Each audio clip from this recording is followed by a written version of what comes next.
Welcome to the 5D Shift podcast with Openhand.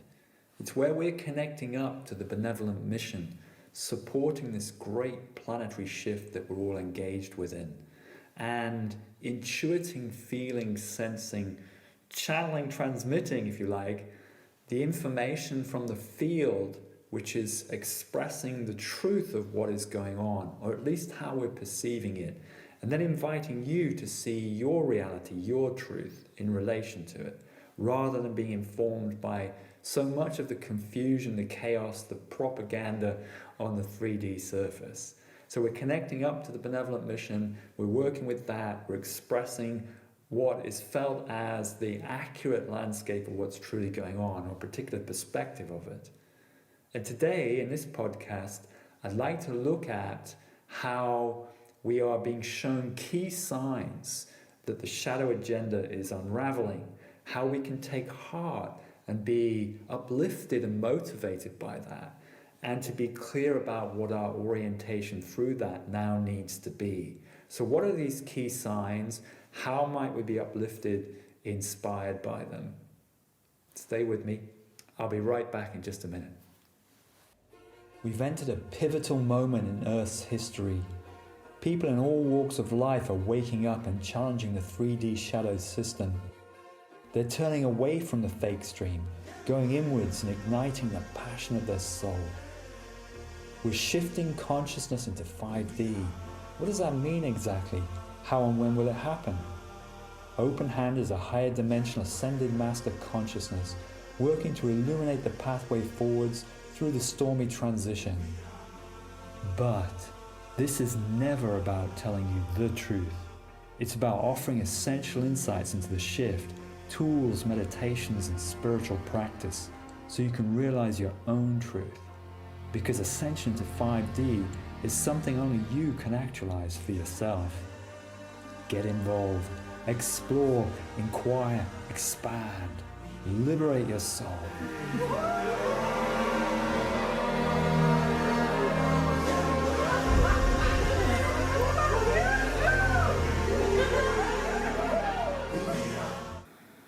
I think there are 4 key signs we can point to on the surface of reality of society right now that reveal great transformation is beginning to happen. Progressively, unwinding is starting to happen, and these are very positive signs. What are they? I'm very buoyed, enthused by the appearance of Robert F. Kennedy on the world political stage in America, moving toward the presidential elections in 24. Why? Because it just seems like this person is coming forwards with great decency and honesty, that he's challenged the bogus science of the pandemonium that we can say over the last 2 or 3 years. He's challenged that very, very accurately with the science. And, the mainstream is trying to suppress him because of that mainly. But he's still standing up. He's still coming forwards. He's coming forwards on an approach of equity. So he's calling the fact that the big corporations have made zillions during the pandemonium, whereas the poor have got poorer. He's standing with them. You can see him in the various media broadcasts. He's standing with them, standing up for their rights, which is tremendously powerful. And this is in accordance with how his political family has been. So this to me is a very positive sign. Whether he wins or not, the very fact that the truth is being aired about what is really going on, what has been going on these last few years in society and previously. So this is a very positive sign. I also feel that what's happening in the financial sector, gosh, what a mess that is right now.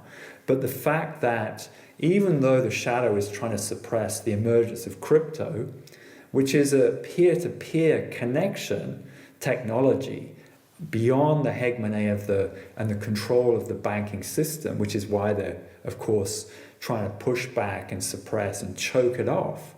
But it is succeeding, nevertheless, despite all the efforts, despite all the suppression, it is succeeding. And now you've got some of the mainstream institutions coming on board. I see that as a positive sign because it'll increase adoption, it'll increase the value of currency as opposed to fiat, the mindless money printing which is going on, which is just devaluing wealth, devaluing what we may own, and elevating the cost. So I think that this is a very positive development. It's not going to happen overnight. It's not going to explode necessarily, but it is developing, it is pushing, it is creating a new way of peer-to-peer connection and exchange. Yes, you're going to get a hybrid state. Yes, you're going to get the mainstreamers coming on board, but I feel like this is a genie you cannot put back in the bottle. You know, even though they're closing down exchanges, for example, in the US, nevertheless, they're springing up in other countries, and other countries are adopting cryptocurrencies as their reserve currency. So I think this is a very positive development. It will take time. It's complex. I understand that it's not everybody's cup of tea, necessarily the technology, but literally knowing that it's there and that there are white hat technologies and approaches that are working for the liberation of humanity is a crucial thing to take note of and be buoyed by. So I think you've got that happening. You've also got people streaming from the fake stream media in droves and coming across to podcasters, the likes of Tucker Carlson. What a mistake that was. They must be ruining the day they sacked him. You know, people like Russell Brand, for example, and Joe Rogan. You know, these people are now offering viewpoints that millions of people are tuning into. And the great thing is, I believe, is that it's not being presented as some kind of propagandized truth. It's more an inquiry. And that's definitely the Openhand approach, which is saying, well, this is being perceived as happening, and this is what we're transmitting, connecting with. What do you see? What do you feel in response? What is your truth? And so I think that's a great sign that people are moving away from the fake stream more and more and taking their viewpoints directly. And you're seeing plenty of people come forward now, you know, with their podcasts, their view on reality. And let's, you know, if that's something that inspires and motivates you, what about making your own viewpoint, your own video, your own vlogging or blogging, and just sharing what you see and what you experience is going on out there in this tremendous unraveling that's happening right now. And today, I'm recording this on the 4th of July, actually, and on this very day, Liberation Day, Independence Day, is a new movie that's come out which exposes the tragedy, the trauma of human trafficking, child trafficking.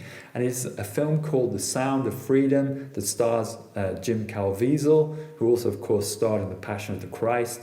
It's been shunned, it's been blocked, it's been suppressed by the mainstream, by Hollywood, but nevertheless, the interest in it, the amount of, you know, people supporting it, coming together, wanting to see it, it's outselling, it's already outselling many of the mainstream Hollywood movies.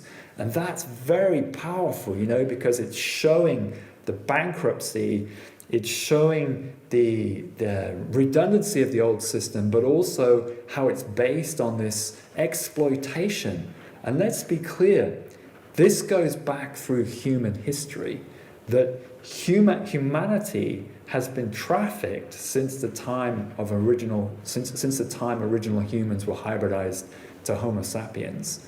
This is something in our past, and it's coming up now again in our karma. It's bucking it down with rain outside now. You might be able to hear it through my audio. But I'm going to persist nevertheless, because I take that as a very positive sign. You know, every time I've expressed something emotionally, because the energy is coming onto the emotional planes, every time I've expressed that, the heavens have literally opened. I was in Avebury just a couple of weeks ago, standing by one of the stones and really just expressing the need for a movement in the torus. And literally the clouds opened, thunder, rain on Avebury at that point. And I think that's an expression, you know, of the field wanting to release a lot of pent-up emotional trauma. And really, yes, it's painful to expose these humongous situations and circumstances that are heart-rending. Yes, absolutely. But we must go there. We must have the courage to go there and illuminate what's going on. We can't push it away. We can't push it under the too inconvenient or uncomfortable to deal with rug. We can't do that now.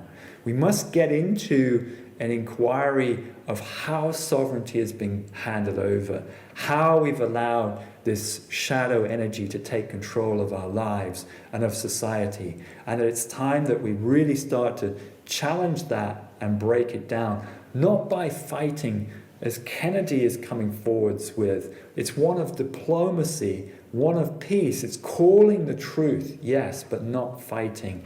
And that's definitely something that the Openhand approach greatly supports. With that in mind, our main thrust, our main approach in connecting with the benevolent mission has been one to engage with the architects, the ancient alien architects of the Matrix. It's very clear that this is a systemic intervention which has happened not just here.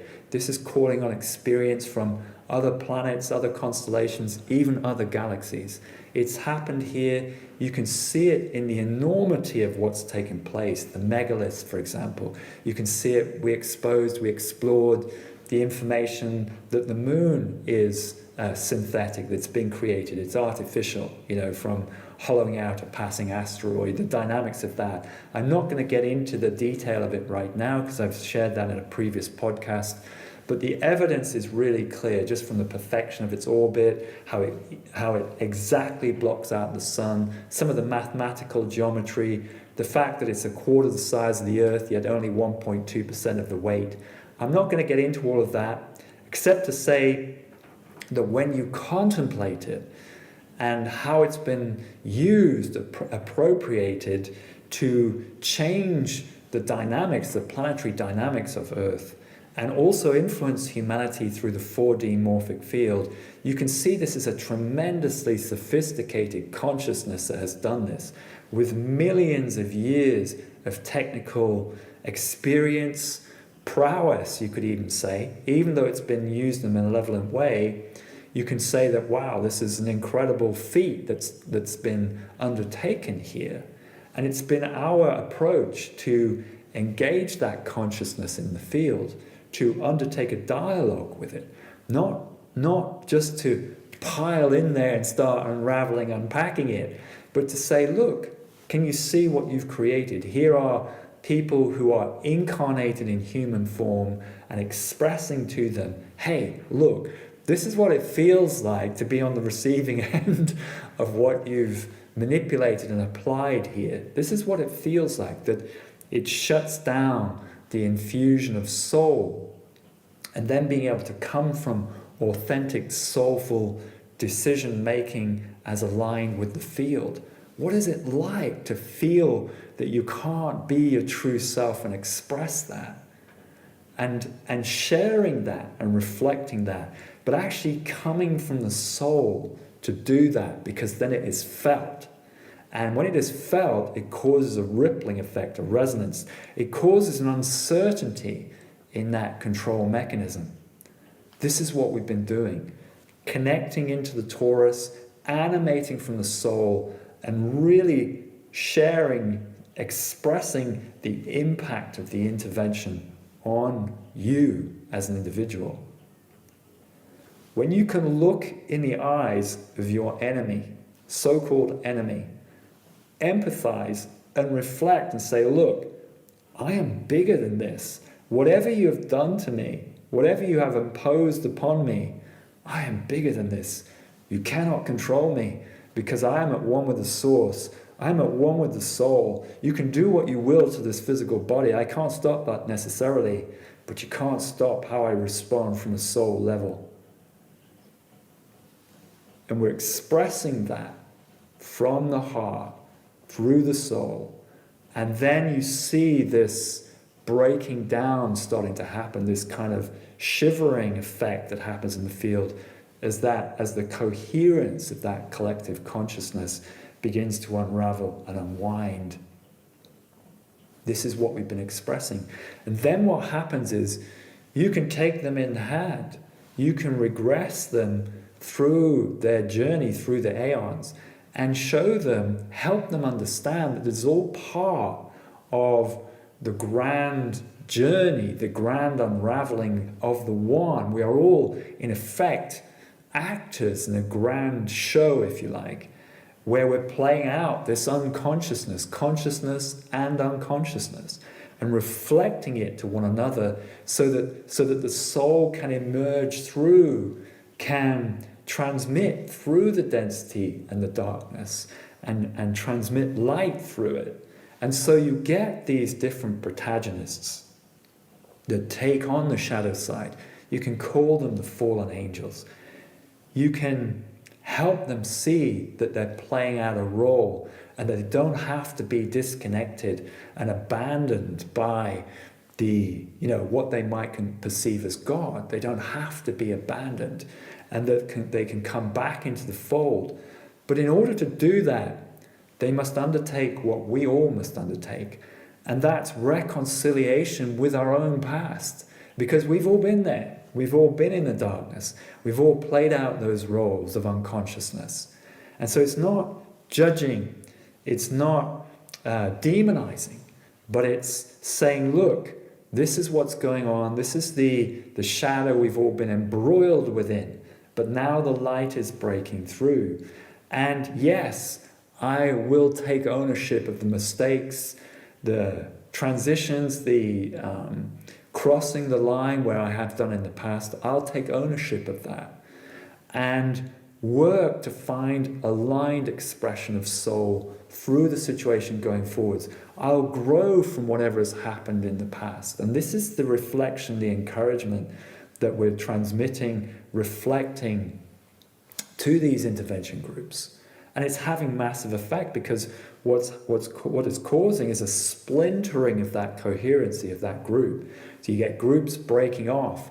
You can feel the shame and the guilt as they break down with you. But the crucial thing is to hold them in that, not castigate.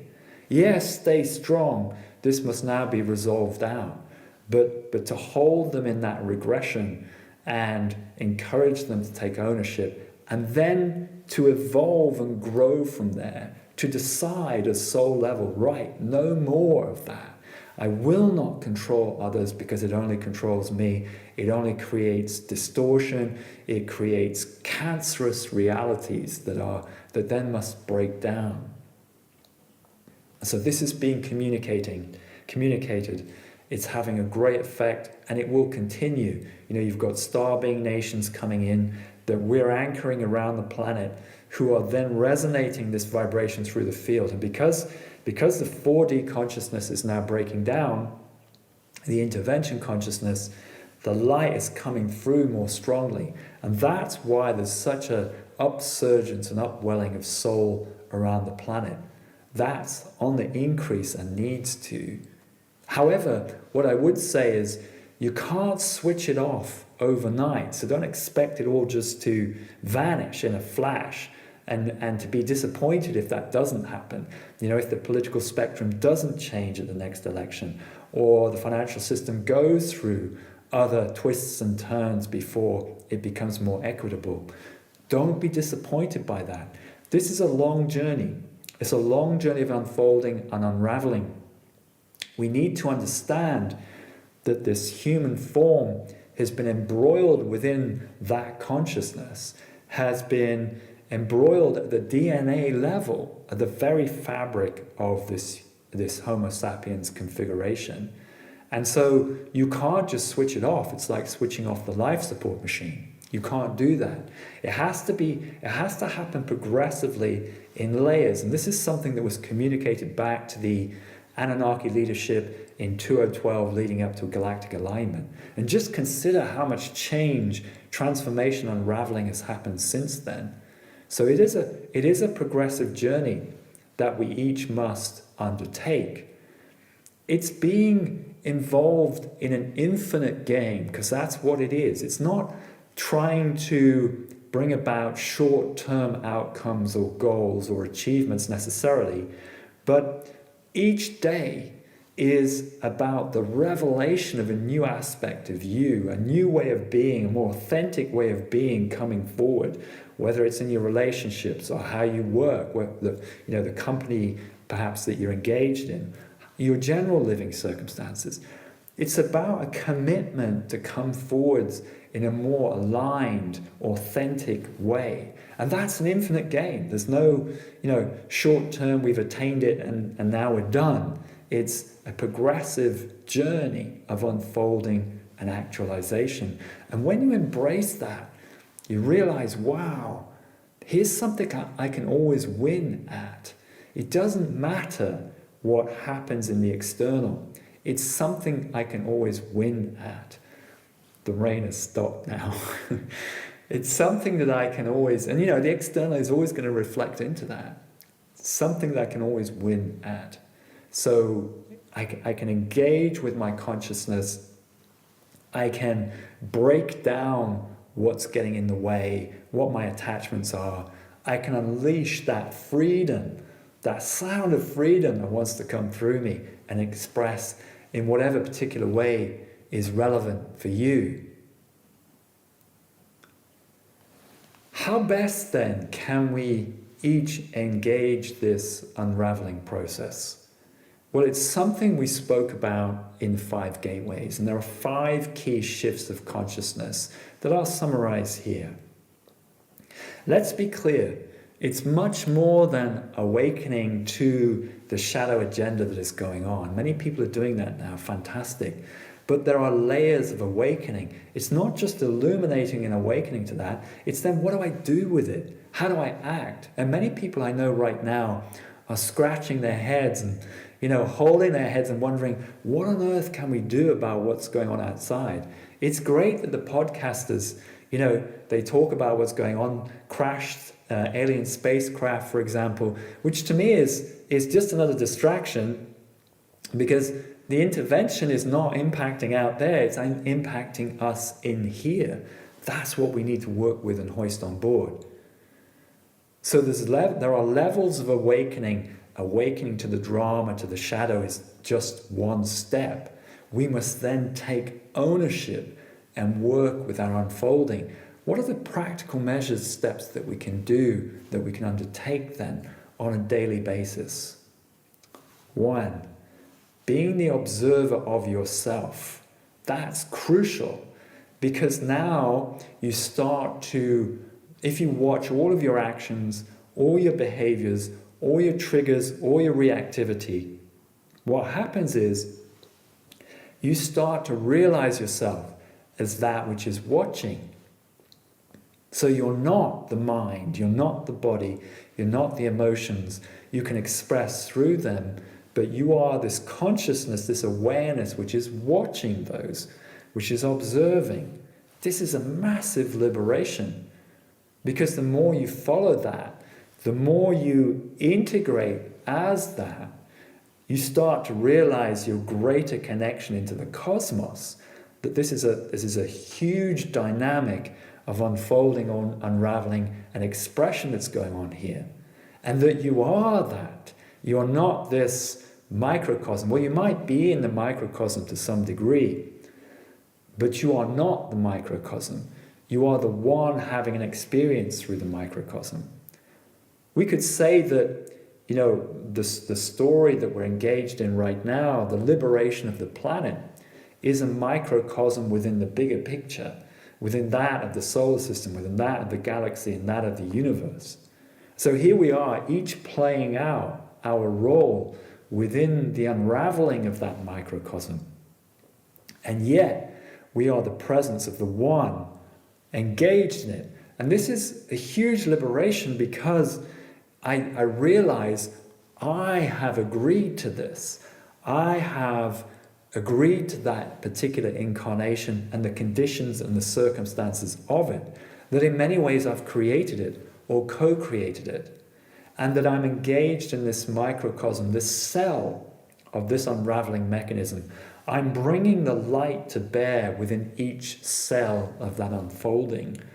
And that's why the consciousness of unity consciousness can then transmit through the separation, through the darkness or the gray areas, and get full infusion of light. That's what's going on here. So being the observer of yourself is a crucial first step to detaching, dissociating, I should say is more accurate, because you're not distancing from, but you're dissociating from the drama itself. As you become the observer, what's happening is you're dropping more and more into the source internally, the source from which life arises, and through you that emerges as the soul. The soul is felt when you're in that sense of, wow, connection, timelessness, unconditional love and acceptance. But also there will be a sense of passion and commitment and will at times and drive, and then compassion, care, surrender, all of these great qualities. And we could say that when you're in your soul, you're in a sense of rightness of your being.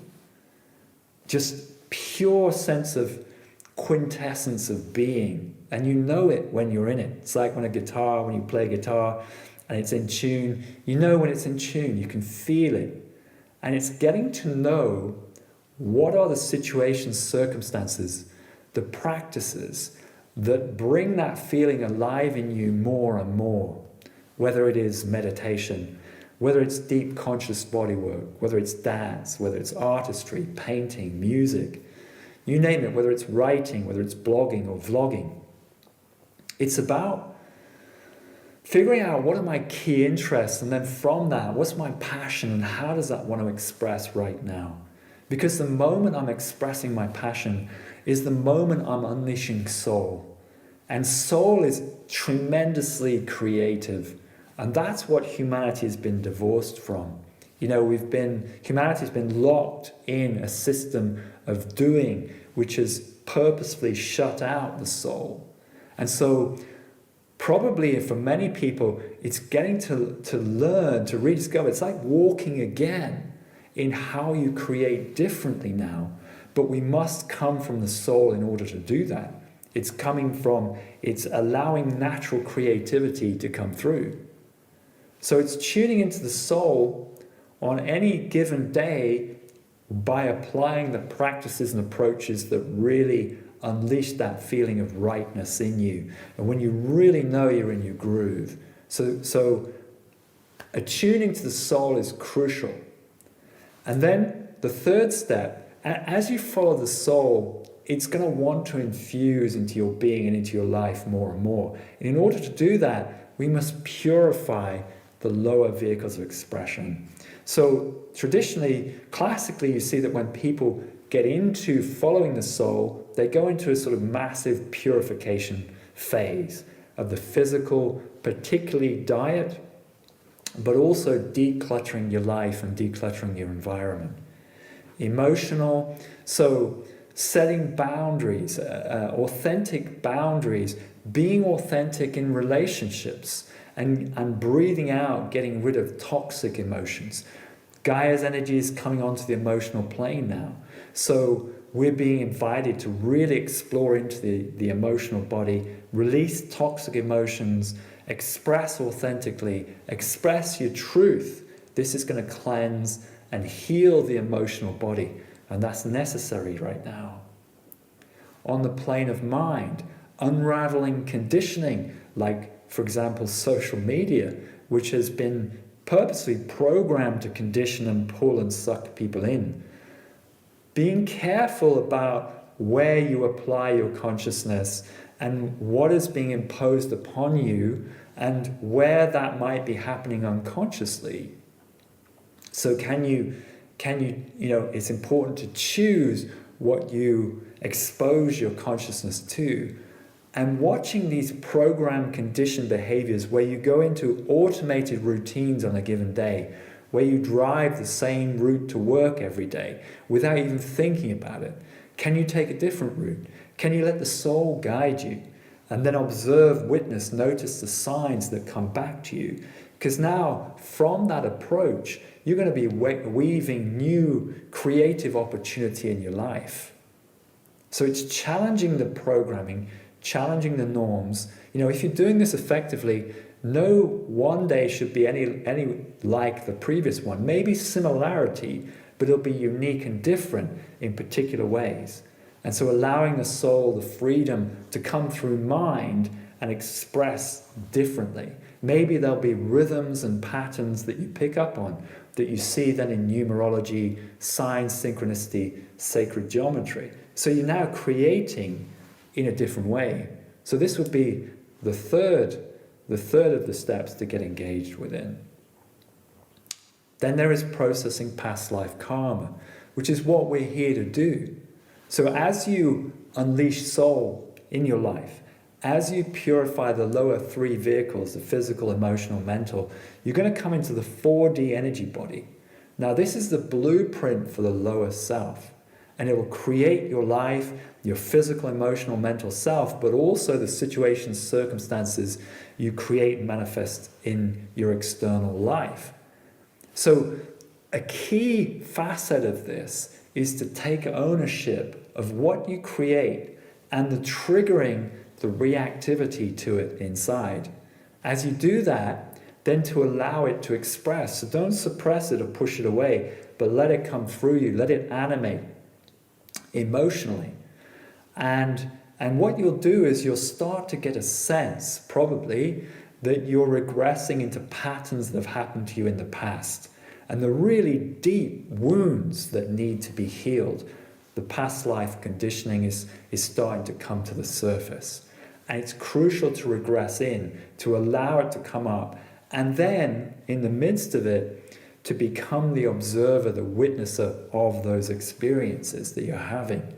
Because then, effectively what you're doing is you're equalizing with the situation. You're becoming as one with it. So it ceases to define you. And in the moment you don't need it to go away, where you can accept it to that extent is the moment you've healed from it. And that's where soul integration and fragments that were lost there in that past life experience, the trauma, are reintegrated. The shamans call it soul retrieval. Those fragments are reintegrated. You are now expressing as the one, healed, flowing as a soul through those situations. And the great thing about it is that because you're healing through it, you now don't have to relive those circumstances again. You won't have to recreate them. So this is the fourth step, processing, learning to process past life karma. And then the fifth, because the lower self is now opening up and you're connecting to the soul and it's being liberated from the lower vehicles, it can infuse, unfold into the higher bodily vehicles of expression, the throat chakra, higher mind, through the third eye into celestial body, through the crown into the spirit light body, for example. So you're forming the higher aspect of the Merkaba, a diamond-shaped form that now we're opening up, channeling the energies coming in from this grand galactic convergence, which is unfolding, happening all around us. We're channeling that energy, we're infusing it into the lower self. The lower self is becoming this chalice to hold that energy. The Merkaba is forming, and now you're able to create from a different place, from the new paradigm already, but here and now. That's the fifth step, the fifth gateway, we can say. Now, it's important to say this is not a linear progression, that it is like transitioning through a spiral staircase. So you might get karma happening earlier on. You might start opening the higher chakras very early on. But that doesn't necessarily mean you've processed all the lower density or karma. So although they build upon each other, it's not a linear progression. You'll get these different experiences all blending at times with each other. But in the Five Gateways movie, I do suggest you check it out. Look it up on YouTube. It's free. In the Five Gateways movie, it's been expressed in gateways 1 to 5, although they happen they can happen together, or different elements in different gateways. And in the 5 Gateways book, we've gone into much greater detail than the movie. So these are the 5 steps then that can help you emerge out, to take power, to take ownership. You know, we look into the external, and it's a confusing mess. I can't even say the words. It's a confusing mess out there at times, right? And it's very easy to think that I have no power in it all. Well, that couldn't be further from the truth, because the new paradigm is coming in progressively to transform it. And if you are a part of that, then you are a part of that transforming energy. And so by taking ownership of your own internal process and working out how to create from there, by choosing these new opportunities and possibilities that are coming through, then you're going to channel the new paradigm into your life and into your immediate environment. You're going to help transform the world around you. That's the great power of these 5 steps that I'm talking about. I'd like to talk about how trust is essential and important in this unraveling process. What do I mean? Why is it so important? And what do we place trust in? Difficult to place trust in what you see externally. Sometimes it can be really difficult to place trust in yourself, where everything seems like it's breaking down and going wrong. And it can do, let's face it, when you go into karma and you're manifesting that, or you're creating poverty, for example, from poverty consciousness, because you never felt like you were worthy of resources or creation or manifestation, or aligned authentic relationships, for example. So sometimes it can be difficult to trust in oneself. What can we trust in? We can build trust in the process. We can see life as a process of revelation and actualization itself. So rather than me efforting or even asking or trying to intention an outcome I would like, rather to say, well, look, the universe is going through a massive unraveling process, a massive realignment process, and I am one aspect of that. And if I can see life more in that process itself, then I'll start to see how density, darkness, karma is confronted, is churned up, like in this film, The Sound of Freedom, which is out today, 4th of July. It's a process of stirring up the layers and shining light through, and that of itself is going to transform that reality. You can't then put the genie back in the bottle. You can't put the lid back on the top. It's going to start unraveling in a huge way. And so rather than getting either depressed, down, or traumatized by it all, or else hopeful, desiring that X, Y, Z is going to happen, instead say, well, look, this is a process of emergence, a process of unraveling. And I am engaged in that process. And that's what I mean by the infinite game, that rather than short-term outcomes, then I'm progressively unfolding in this grand process. So every day is a new opportunity, a new possibility. And when I see that happening in my life, and small changes happening, synchronicity speaking to me more loudly, connections with people, kindred spirits around the globe, new opportunities presenting themselves. When I see that, numerology reflecting, just somebody's car number plate reflecting back to me, or a color or a pattern or a sacred geometry. When I see that, then what it's building is faith, confidence, trust, that there is this mechanism of unraveling happening, and that's coming through my life. And if I embrace that as my process in life, the revelation of authentic self on any given day, I'm always going to win.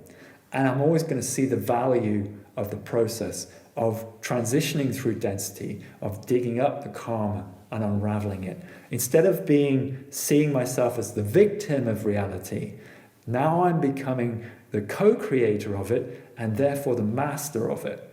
I'll never be able to ultimately control it, but I can work with it. I can let it come through me and create through me. And that's a win-win situation and experience. And even when I go through density, well, I'm turning into an unraveling, processing through. Because there's always clarity and a greater expansion that comes on the other side. This is the value of trust. But being clear, trust in what?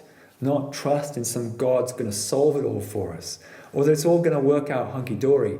Not that, because you've already created the situations and the circumstances from the configuration of your being. It's trust in the unraveling, unfolding, unwinding mechanism, and testing that on a daily basis, seeing how it works for me if I approach life in that way. It's so, expansive, relaxing into oneself, because you're not fighting, you're not struggling.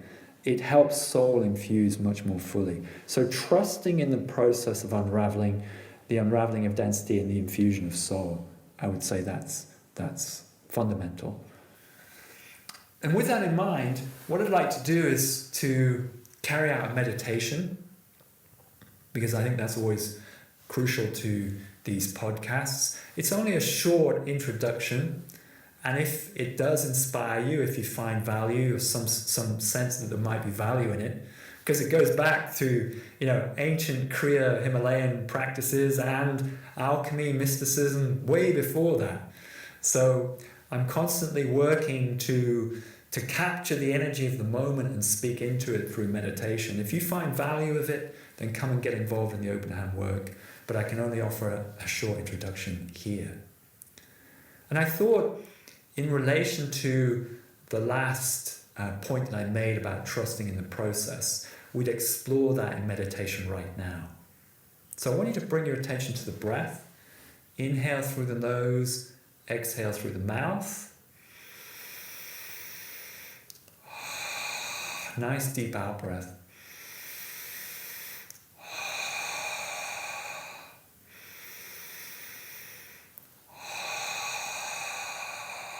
And then as you breathe, you're feeling, you're observing, you're witnessing the back of the throat, because then you'll feel the expansion.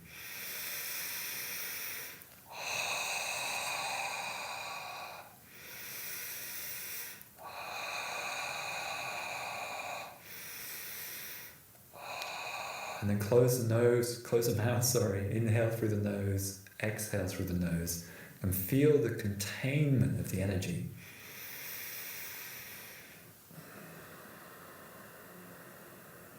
You're exhaling through the nose, but from the back of the throat.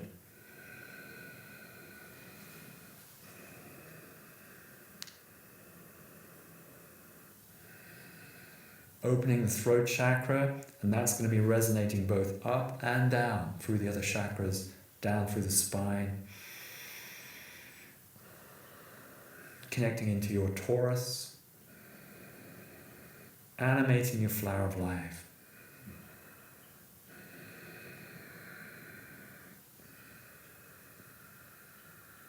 Now as you inhale from the base, up through the spine, through the body, through the head, up above the crown, hold.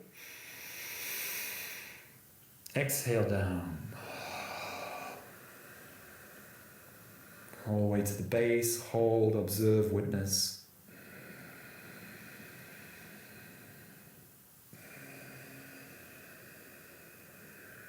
Getting that sense of dissociation, you're just behind the eyes.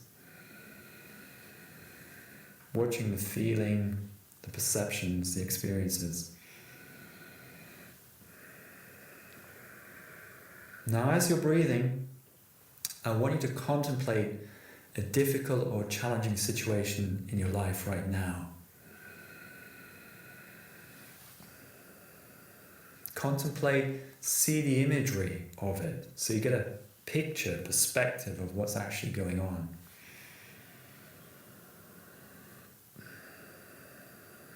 Other people might be involved. If they're involved, how are they being, or how are you perceiving them being with you?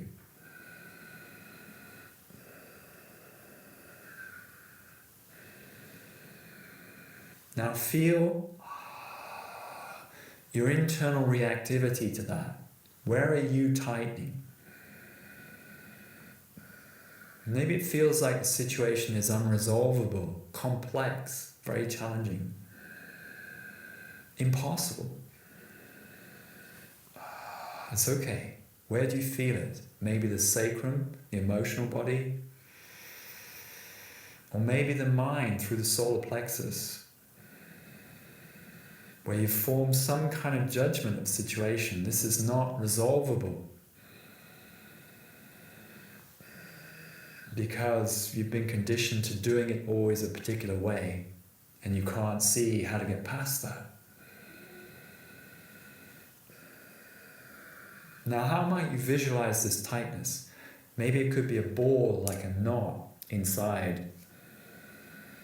Could be some kind of cage that you may feel around one of the chakras. Could be some kind of energetic movement inside of you, which is kind of detaching, doesn't feel like it's you. Feel into it. Accept it first, don't fight it. There it is. And so you're detaching, you're in it, but more accurate to say dissociating from it by witnessing it. You are the witnesser of it. Now ask yourself, what are you attached to in that situation? How is it you need the other to be a certain way? Can you just accept them as they are, not need them to change? Maybe your life circumstances are a particular way at the moment, where you're living, and you can't change that at the moment.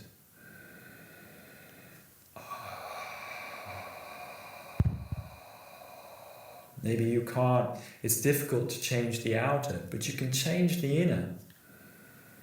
You can let go of it, of the need for it to be a certain way. You can let go of the need for a particular outcome. Maybe your passion is taking you in a certain direction, and it appears like something wants to happen, but it's not happening yet. Where's the blockage with that? Maybe it's higher up now. Can you just accept it? Can you be present with it? Not detached, distance from, be present with, but dissociated from. Can you accept it to the degree that you don't need it to change? Because the one in you doesn't. The one in you manifested the experience to illuminate something, attachment, investment, identification.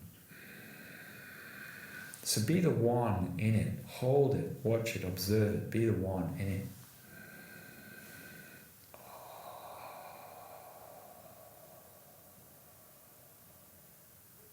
When you know you're the one, it's like you just drop into it, through it.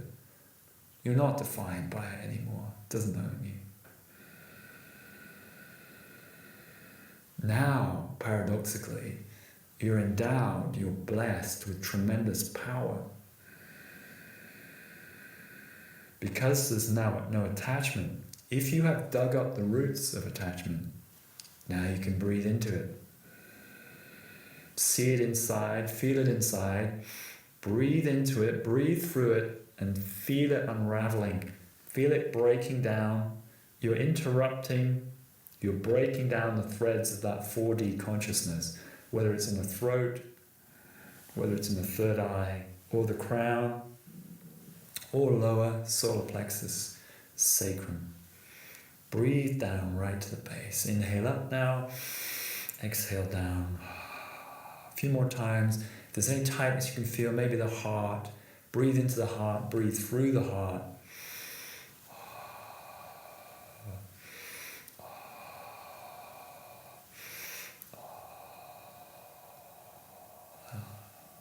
And now a statement of trust. Show me how to navigate forwards now. What new aspect of beingness wants to be expressed? How is that being reflected to me? Maybe in nature, through some particular power animal that happens your way, or some symbol of a power animal. How is that? What is that saying to me as an aspect of being? How am I being invited to be in that given situation? Come forth in that situation from that new embodied aspect of beingness and express into it.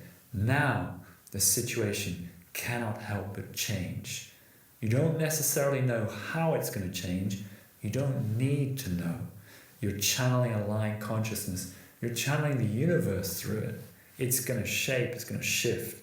It's going to progressively break down. It might have to happen in layers. That's completely okay. It may take time. That's completely okay. But you're breaking it down by infusing aligned consciousness.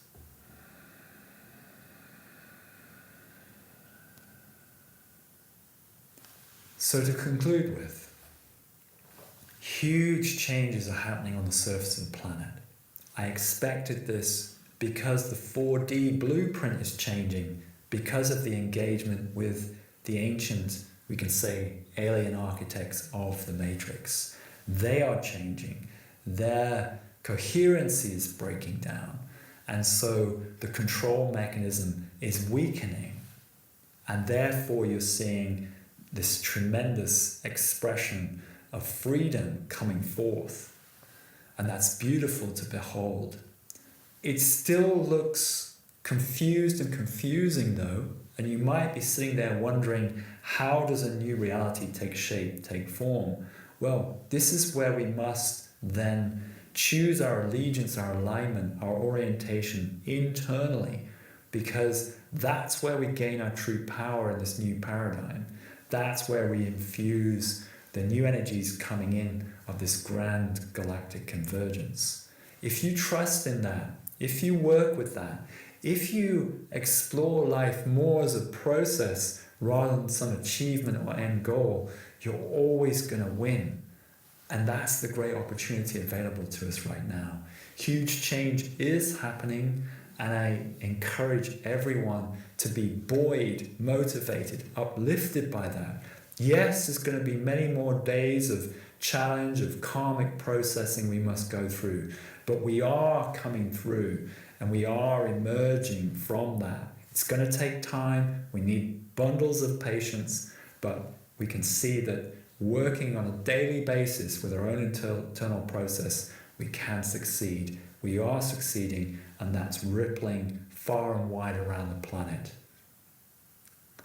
I wish you well in that. Namaste. Been inspired? Then get involved with the revolutionary work of Openhand. Join us on seminars and retreats, online and terrestrial, for groundbreaking meditations, illuminating self-realizations, and plenty of fun.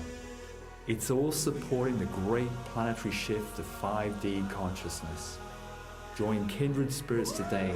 Visit openhandweb.org.